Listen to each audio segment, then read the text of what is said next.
From our studios in Olympia, Washington, TCTV presents South Sound Seniors, news and views featuring the people, places, and events that impact our growing senior community here in the South Sound region. Our program is presented as a community service to inform and involve you and yours in the lives of older adults. Your host for South Sound Seniors is the Executive Director of Senior Services for South Sound, Eileen Mackenzie Sullivan. Welcome to South Sound Seniors, a program for and about older adults in our community. You know, every other month we do a program for the Senior Action Network, and that is our program tonight. So the lion's share of that program is brought to you with the help of Senior Action Network.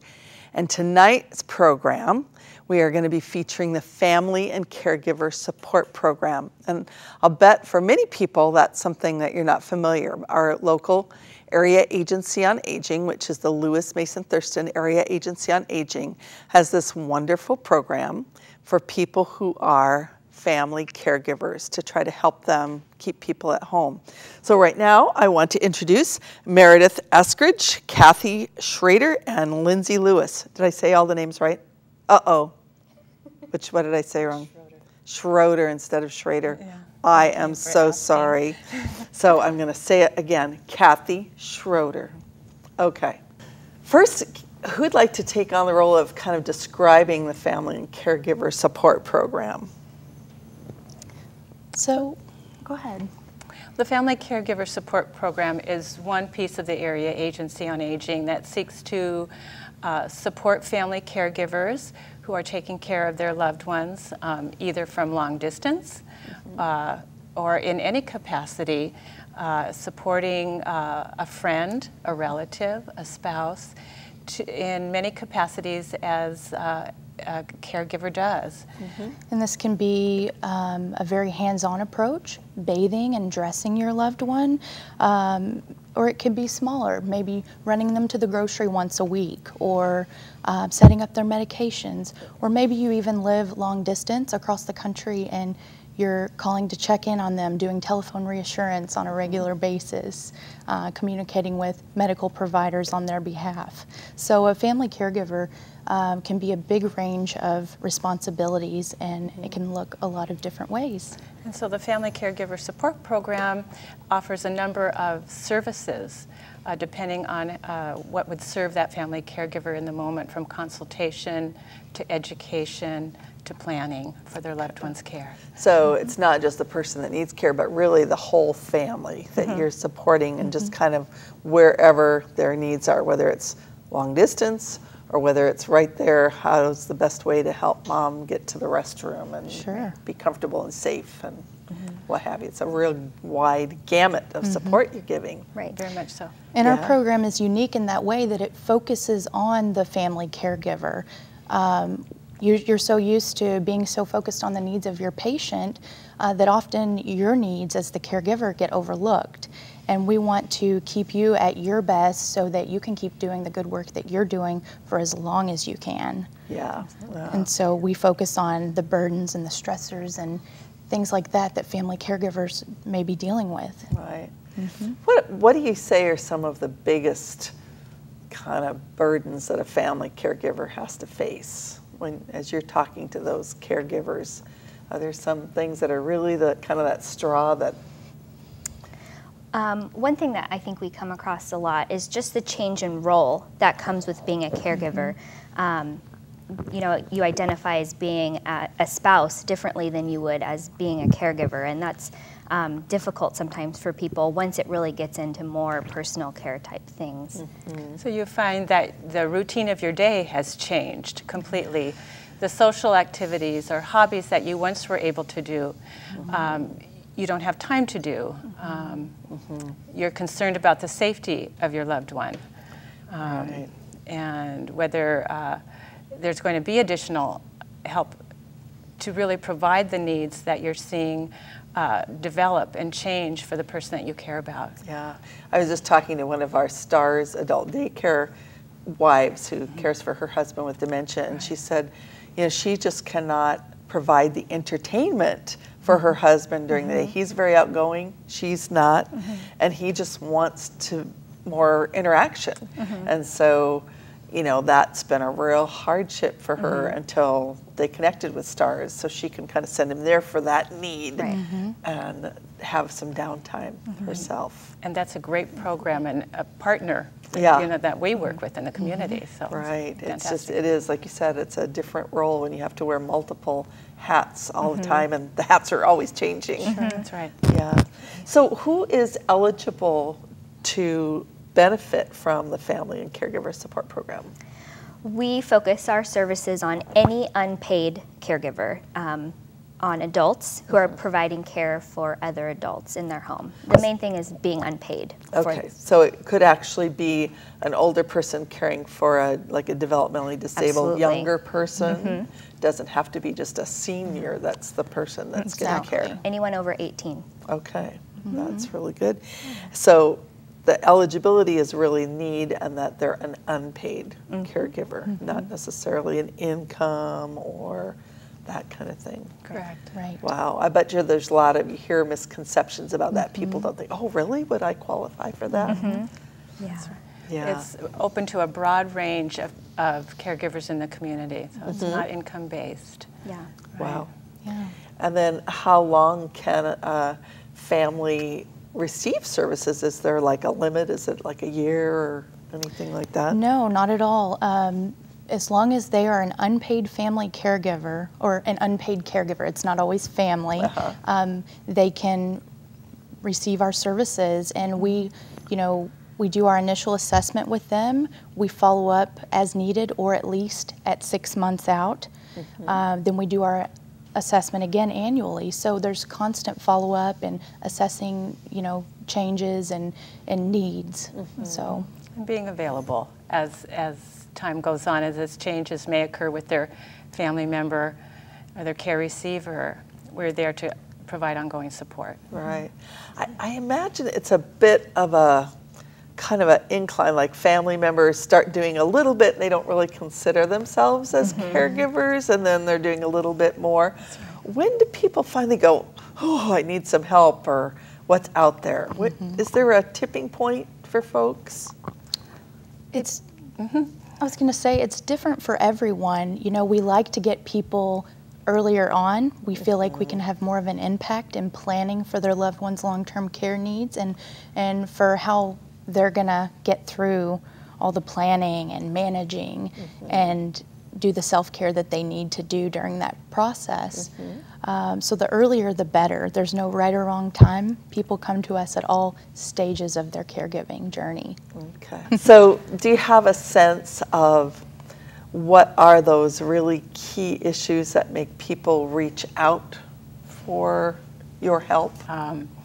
As I was saying earlier, that the activities that they used to be able to engage in their daily lives, just going grocery shopping, becomes difficult because their loved ones need supervision at home, or the opportunity to go to the gym, or to their work life is being interrupted by the needs of their family member. And those are real pressure points that come up for folks, but maybe they're not sleeping as well because they're starting to worry more.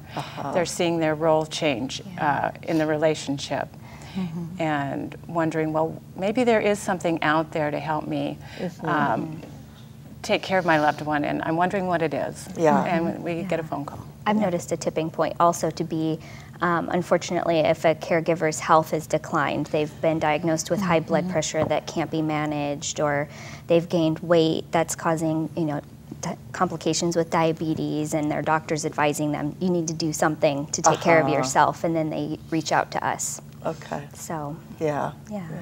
Because oftentimes I know you've found caregivers' health is impacted, whether it's a spouse or a child or friend or other relative.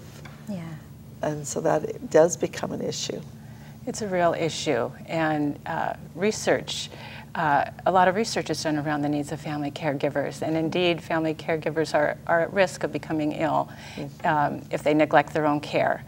And I always talk to family caregivers and say, caring for a loved one is not a job for just one person. And you want to think about yourself in the mix when it comes to providing care.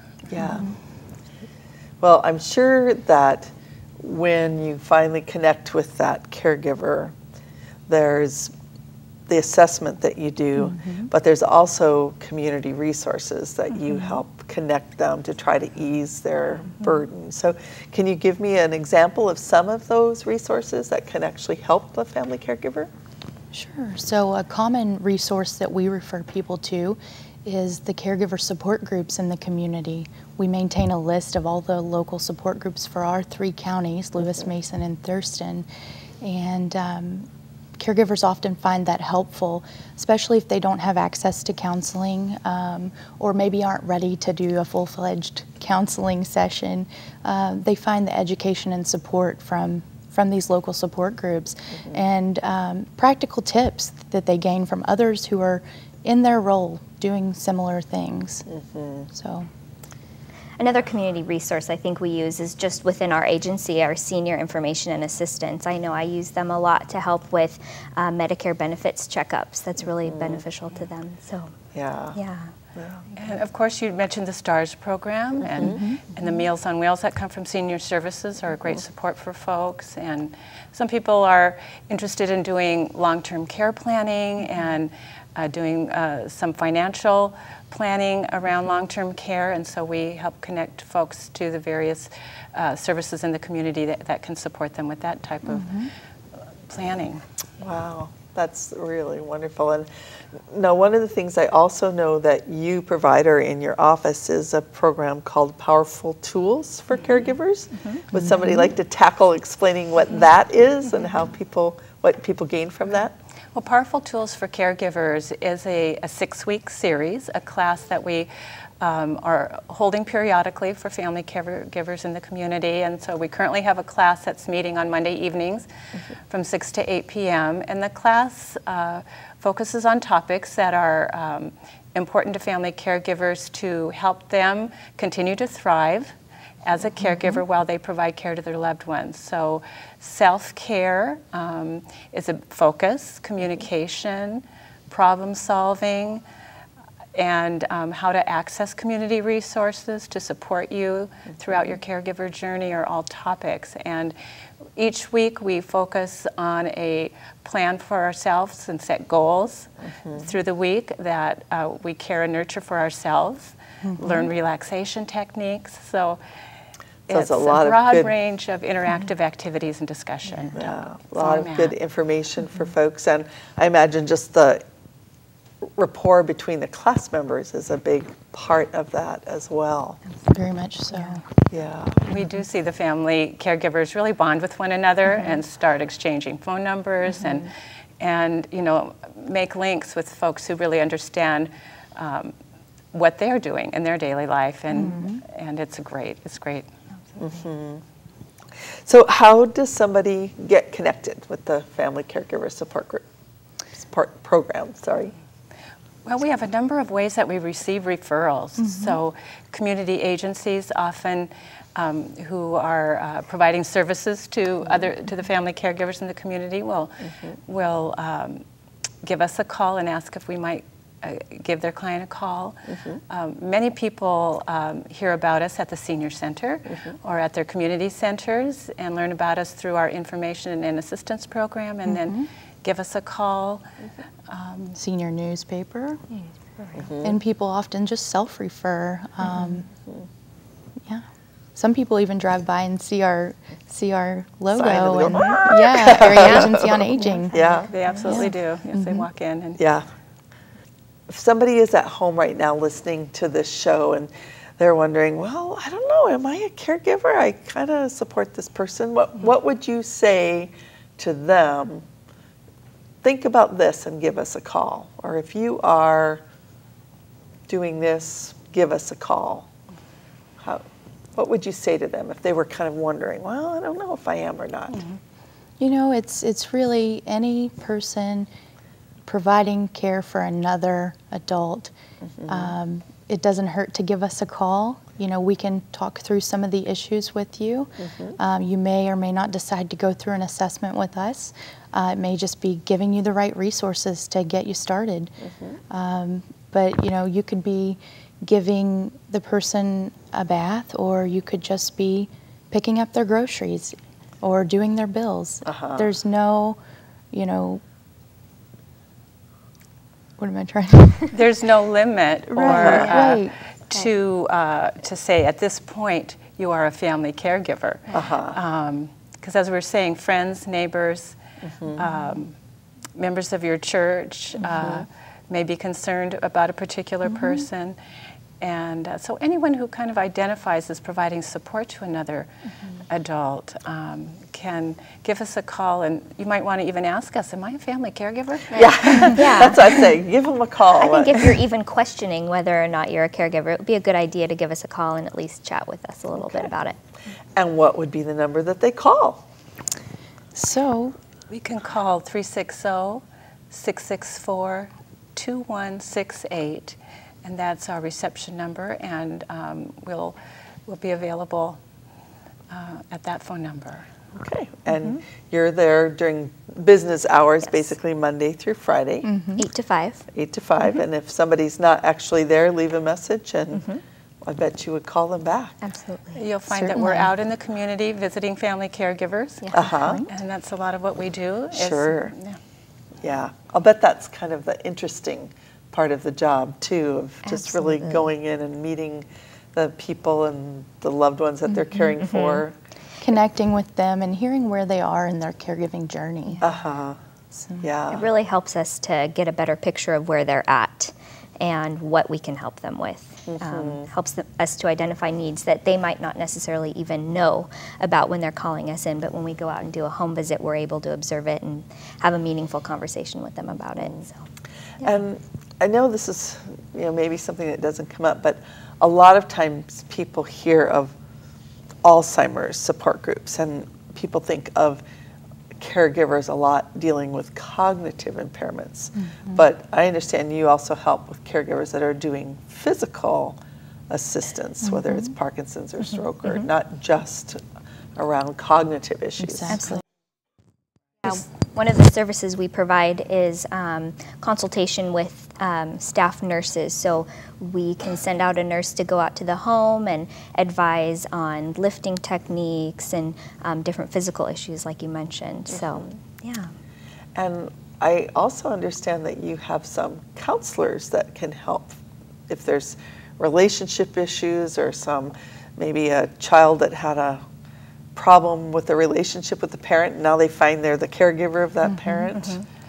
We do have a small core of services that we provide to our family caregiver clients, and so if counseling is a service that a family caregiver thinks they might benefit from, we help get them linked up to counseling services that might be helpful for them, either through their own personal resources or through a program that we have.